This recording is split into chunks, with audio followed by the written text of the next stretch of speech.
نحمدہ و نصلی علی رسولہ الکریم اما بعد فاعوذ باللہ من الشیطان الرجیم بسم اللہ الرحمن الرحیم ان اللہ و ملائکتہ یصلون علی النبی یا ایھا الذین آمنوا صلوا علیہ وسلموا تسلیما اللہم صلی علی محمد وعلی آل محمد کما صلیت علی ابراہیم وعلی آل ابراہیم انک حمید مجید اللہم بارک علی محمد وعلی آل محمد کما بارکت علی ابراہیم وعلی آل ابراہیم انک حمید مجید۔ السلام علیکم میرے بہن بھائیو، میرے ویلوگ میں خوش آمدید۔ میرا نام عبدالحق بیہان ہے اور میرے ویلوگ میں ڈیلی روٹین میں قرآن شریف کا ترجمہ رہتا ہے اردو میں، اور آج سورہ یوسف کی آیت نمبر 15 سے 30 تک انشاءاللہ میں آپ کے ساتھ شیئر کروں گا۔ اللہ تعالیٰ ہمیں اسی طرح سے چلنے کی توفیق عطا فرمائے۔ شروع کرتا ہوں۔ پھر جب وہ اسے لے گئے اور انہوں نے طے کر لیا کہ اسے کنویں کی تہ میں ڈال دیں، تب ہم نے یوسف کو کی طرف وحی بھیجی کہ تو انہیں ان کا یہ کام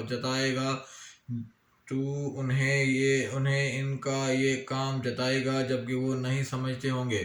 اور وہ اپنے باپ کے پاس عشاء کے وقت روتے ہوئے آئے۔ انہوں نے کہا، ابا جان، بے شک ہم دوڑ کا مقابلہ کرنے لگے تھے اور یوسف کو اپنا سامان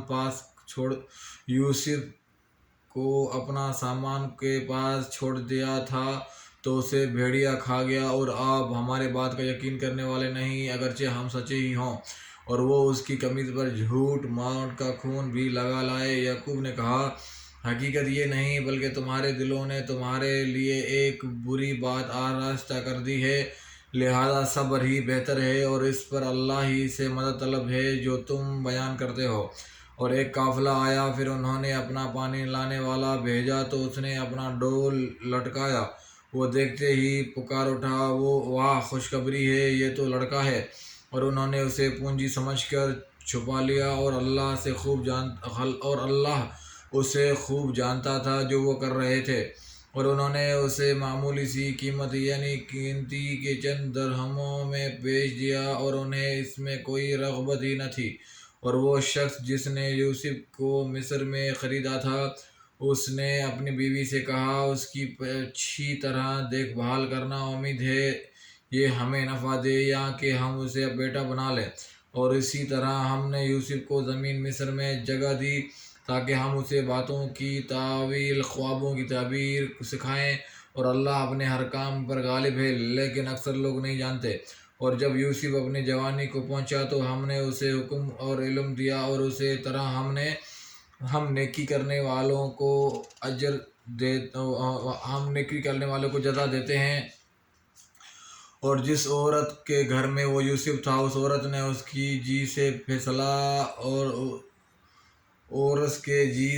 پھسلایا اور دروازے بند کر دیے اور بولی، لو آ جاؤ۔ یوسف نے کہا، اللہ کی پناہ، وہ عزیز مصر تو میرا آقا ہے، اس نے مجھے اچھا ٹھکانہ دیا، بے شک ظالم لوگ بھلا نہیں پاتے۔ اور البتہ اس عورت نے یوسف کا ارادہ کیا، اور وہ بھی اس کا ارادہ کر لیتا اگر اپنے رب کی نشانی نہ دیکھ لیتا۔ اسی طرح ہوا تاکہ ہم اس سے برائی اور بے حیائی کو دور کریں، بے شک وہ ہمارے چنے ہوئے بندوں میں سے تھا۔ اور وہ دونوں دروازے کی طرف دوڑے، اور اس عورت نے یوسف کی قمیض پیچھے سے پھاڑ دی، اور دونوں نے اس کے خاوند کو دروازے کے پاس پایا تو وہ جھٹ سے بولی، اس کی کیا سزا ہے جو تیری بیوی سے برائی کا ارادہ کرے، سوائے اس کے کہ اسے قید کیا جائے یا دردناک عذاب دیا جائے۔ یوسف نے کہا، اسی نے مجھے جی سے پھسلایا ہے۔ اور عورت کے خاندان میں سے ایک شاہد نے گواہی دی کہ اگر یوسف کی قمیض آگے سے پھٹی ہے تو عورت سچی ہے اور یوسف جھوٹا ہے، اور اگر اس کی قمیض پیچھے سے پھٹی ہے تو عورت جھوٹی ہے اور یوسف سچا ہے۔ پھر جب عزیز نے یوسف کی قمیض پیچھے سے پھٹی دیکھی تو وہ کہنے لگا، بے شک یہ تم عورتوں کے مکروہ فریب میں سے ہے، بے شک تمہارا مکر بہت بڑا خطرناک ہے۔ اے یوسف، اس بات سے درگزر کر اور بیوی سے کہا، تو اپنے گناہ پر بخشش مانگ، بے شک تو ہی خطا کار ہے۔ اور شہر میں عورتیں کہنے لگیں کہ عزیز کی بیوی اپنے غلام کو اس کے جی سے پھسلاتی ہے، اور اس کے دل میں یوسف کی محبت گھر کر گئی ہے، بے شک ہم اسے کھلی گمراہی میں دیکھتے ہیں۔ اللہ تعالیٰ ہمارے گناہ معاف فرمائے۔ اس میں لکھا ہے کہ آگے نصیحت لکھی ہے ترجمے کے علاوہ یعنی اگر یوسف علیہ السلام رب کے برہان نہ دیکھتے تو جو قصد کیا تھا کر گزرتے، یہ برہان کیا تھی؟ اس میں مختلف اقوال ہیں۔ مطلب یہ ہے کہ رب کی طرف سے کوئی ایسی چیز آپ کو دکھائی گئی کہ اسے دیکھ کر آپ نفس کے دائی کے دبانے اور دکرنے اور رد کرنے میں کامیاب ہو گئے۔ اللہ تعالیٰ اپنے پیغمبروں کی اس طرح حفاظت فرماتا ہے۔